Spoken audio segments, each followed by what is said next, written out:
Au nom du Père et du Fils et du Saint-Esprit. Amen. Acclamez Dieu toute la terre, servez-le dans l'allégresse, allons à lui avec des chants de joie, car éternel est son amour. Alléluia, Alléluia, Alléluia, Alléluia. Évangile de Jésus-Christ selon saint Matthieu.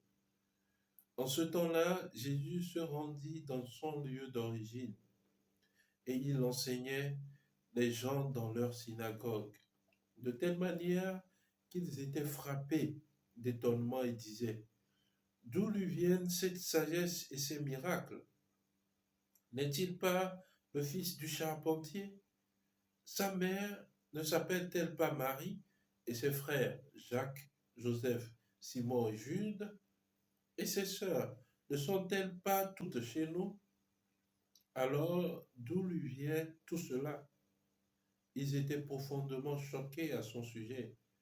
Jésus leur dit: un prophète n'est méprisé que dans son pays et dans sa propre maison.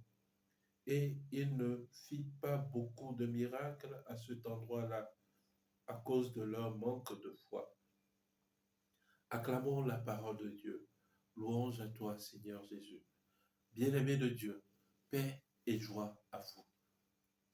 Nous poursuivons notre méditation du chapitre 13 de l'évangile de Jésus-Christ selon saint Matthieu. Après les paraboles relatives au royaume, nous entamons les faits de Jésus dans l'évangile selon saint Matthieu.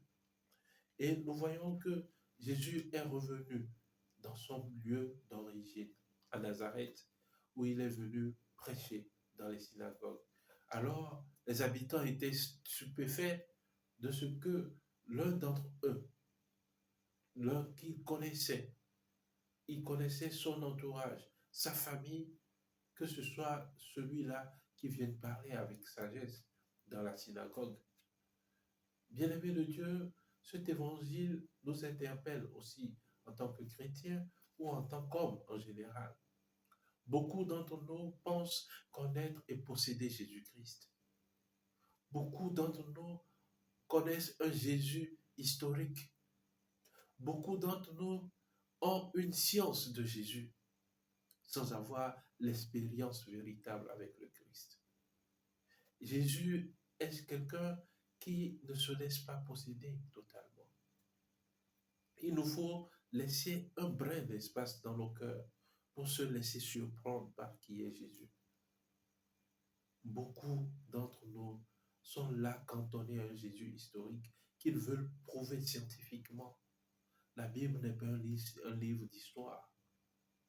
À travers cet évangile, nous voyons que les habitants de Nazareth se disaient: ah, nous connaissons ce type.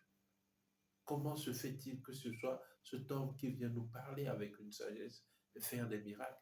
Alors, ils étaient obtus à l'œuvre de Dieu dans leur vie. Voilà pourquoi la finale de l'évangile nous dit que Jésus n'a pas fait beaucoup de miracles là-bas à cause de leur manque de foi. Bien-aimés de Dieu, la foi doit conjuguer avec la raison. Et Saint Jean-Paul II nous dit que la foi et la raison sont comme les deux ailes d'un avion qui aident l'âme à porter vers Dieu.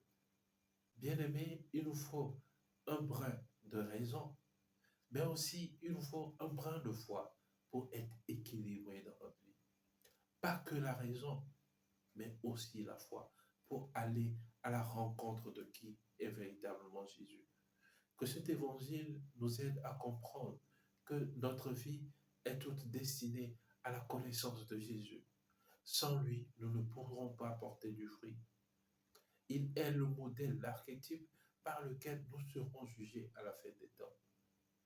Que Dieu Tout-Puissant, à travers la méditation de cet évangile, nous aide à comprendre cela et qu'il nous bénisse, lui qui est Père et Fils et Esprit Saint. Amen. Bonne fête à tous les prêtres, parce qu'aujourd'hui, c'est la fête de Saint Jean-Marie Vianney, le patron des curés, le curé d'Ars. Bonne fête à tous les curés et que Dieu demeure avec vous.